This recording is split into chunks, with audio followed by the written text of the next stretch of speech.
Uwizeye Marco wamenyekanye mu gusobanura filime kandi akaba n'umuhanzi by'umwihariko akaba n'umunyamakuru. Kuri uyu munsi tugiye kukubwira impamvu 5 zituma uyu mugabo adashaka umugore. No kuvuga ngo impamvu zimutera kuba adashaka umugore. Izo mpamvu nizo tugiye kukubwira uko ari 5.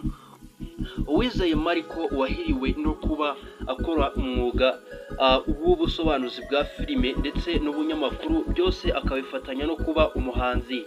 Uwizeye Marco kuri ubu ngubu afite imyaka 33. Ni ukuvuga ko uyu Uwizeye Marco yavutse mu mwaka w'1991, ubwo hari tariki 20 Kanama mu mwaka w'1991, nk'uko bigenda bigaragazwa n'inyandiko zigenda zibivuga ndetse n'ibitangazamakuru ndetse n'abanyamakuru benshi yagiye abibwira muri interview. Bitewe n'uko uyu munsi turi tariki 16 Nyakanga 2025, ubwo bivuze ko Rocky Kimomo afite imyaka 33 kandi azozuza imyaka 34 tariki 20 z'ukwezi kwa Kanama 2025 uyu mwaka. Rocky rero ni umusore ufite amafaranga bigaragara, utakagombye kuba agejeje iki gihe atarashaka umugore.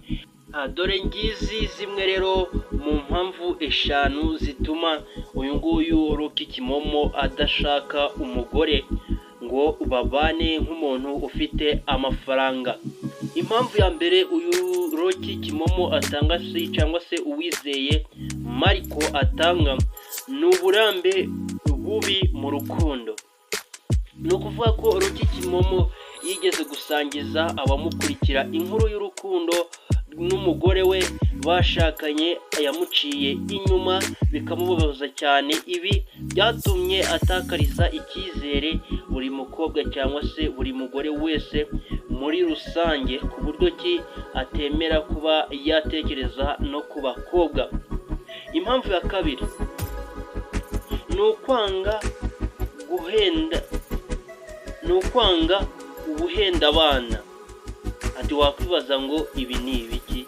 Kwanga ubuhenda abana, mu biganiro bitandukanye yagaragaje ko hari abagore baba bashaka abagabo kubera inyungu z'amafaranga cyangwa se izindi nyungu bwite, atari urukundo nyarwo.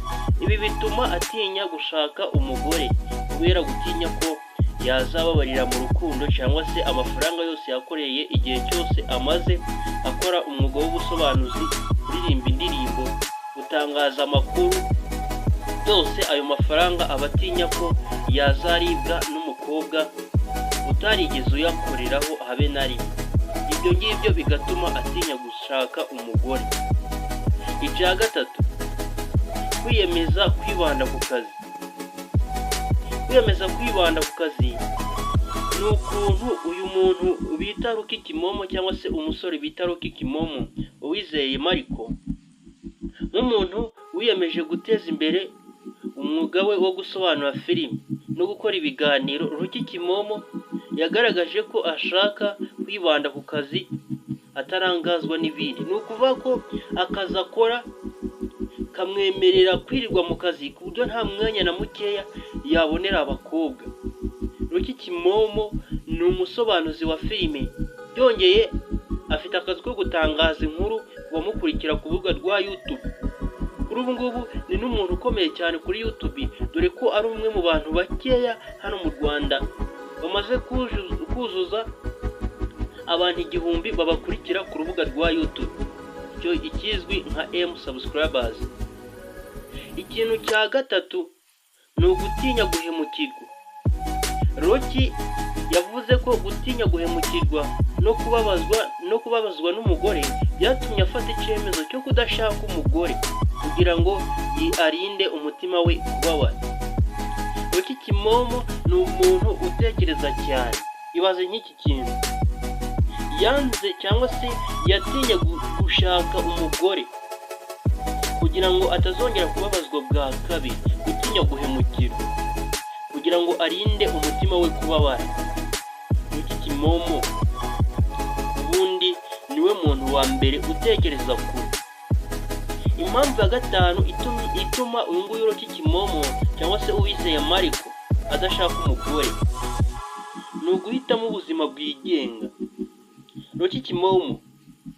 Ruki Kimomo yagaragaje ko yishimira ubuzima bwigenga, aho adafite inshingano zo kwita ku muryango, bityo akabasha gukora ibyo byose akunda, akabasha kwinezeza mu mafaranga ye, akabasha gusohokera aho ashaka, nta muntu umuri hejuru ati nshaka minerivare, nanjye nshaka kurya kuri ayo mafaranga.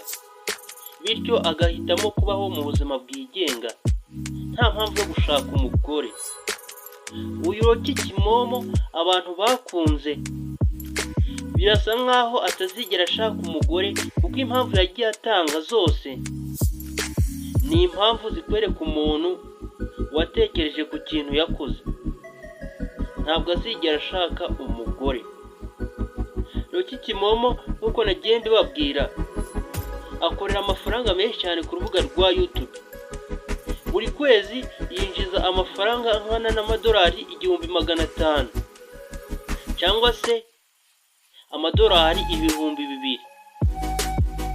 Hagati y'amadolari 1500 n'2000, aya mafaranga yose uyavunje mu manyarwanda, kubera ko ubu ngubu idolari rifite agaciro k'1438 urivunje mu manyarwanda, iryo ni idolari rimwe. Kandi wibuke ko yinjiza amafaranga angana n'amadolari 1500 cyangwa se 2000 ku kwezi. Ku madolari 1500 tuyavunje mu manyarwanda turabonamo miliyoni 2,151. Ku madolari 200,000 tuyavunje mu manyarwanda turabonamo miliyoni 2,868.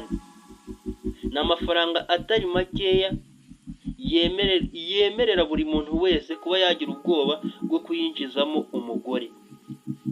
Wakoze kubana nanjye, nitwa The Brown. Tuzongere dusubire.